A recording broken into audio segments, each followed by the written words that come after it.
Hey guys, Kevin here from thesportsgeek.com, and in this video, I'm going to give you my NFL Week 2 DraftKings picks.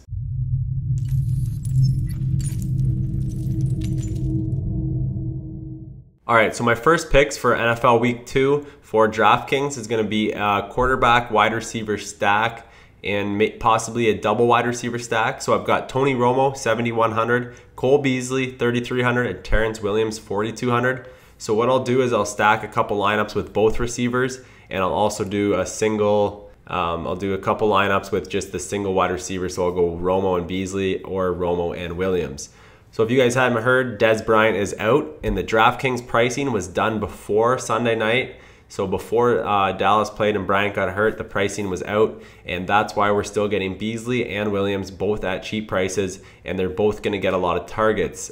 Beasley had 6 targets last week, Williams 8. It's probably safe to say they will go up. We've got a high total with Dallas playing in Philadelphia as 5-point underdogs. They might be coming from behind. They might be forced to pass a lot. I like Beasley and Williams at their cheap prices. Romo threw for 356 yards last week with 3 touchdowns, and I wouldn't be surprised if he got over the 300-yard mark this week. So my next 2 picks here, QB wide receiver stack. We've got Drew Brees at 7,800, Brandon Coleman at 3,300. So New Orleans is at home versus Tampa Bay. They're the biggest favorite on the board at 10 points, and they're probably going to be highly owned because of that. They're playing a bad Tampa Bay defense.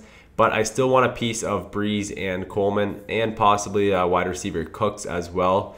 Brees looked good in week 1, throwing for 355 yards versus Arizona. And a lot of those passes were short passes. They were kind of countering Arizona's aggressive style with the blitzes. So they're throwing a lot of short passes, a lot of passes to the running backs. This week I expect them to be able to air it out a bit more. And even though Coleman's price rose $300, he did get 7 targets in week 1. And a lot of targets were going to the running backs. So I'm thinking in this game with a lot of targets, probably going more to the receivers. Coleman's value is still there at 3,300. I like this stack a lot.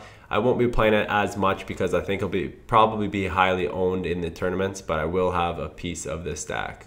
Next pick here, we've got wide receiver Allen Robinson from Jacksonville, $4,900 this week. So he had a disappointing week 1, getting 3.7 fantasy points, and that caused his salary to drop $500. He did have 6 targets, but I believe he only had 1 catch, maybe 2 catches.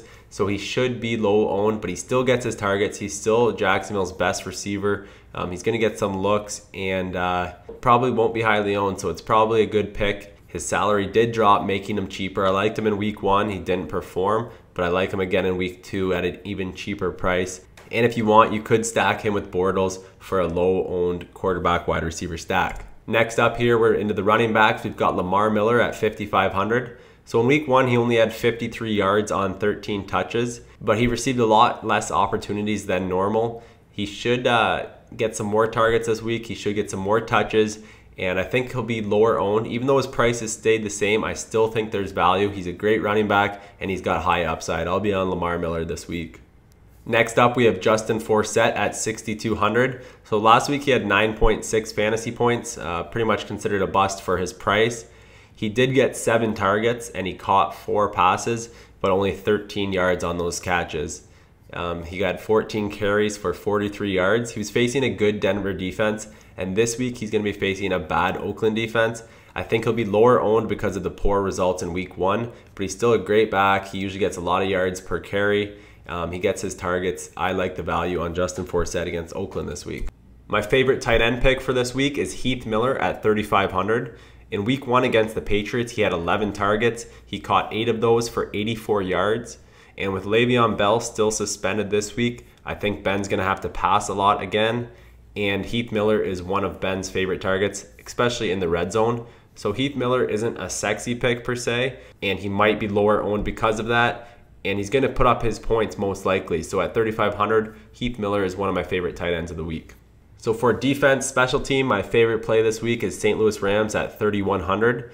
They're a sack machine. They're really good up front on defense. They had 6 sacks in week 1 versus Seattle. Now they're facing Washington, who doesn't have a great offense. They're turnover prone, so St. Louis could be forcing some turnovers this week.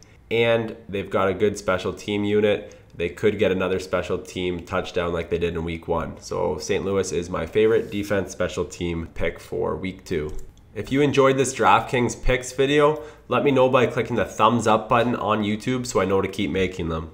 And if you want access to my free lineup generator tool for DraftKings or FanDuel, the link is in the description. I spent over $1,000 having this developed and I'm giving it away free for a limited time. So the link is in the description. Make sure you click that. Make sure you click the thumbs up button if you like this video. And as always, good luck with your DraftKings contest this week.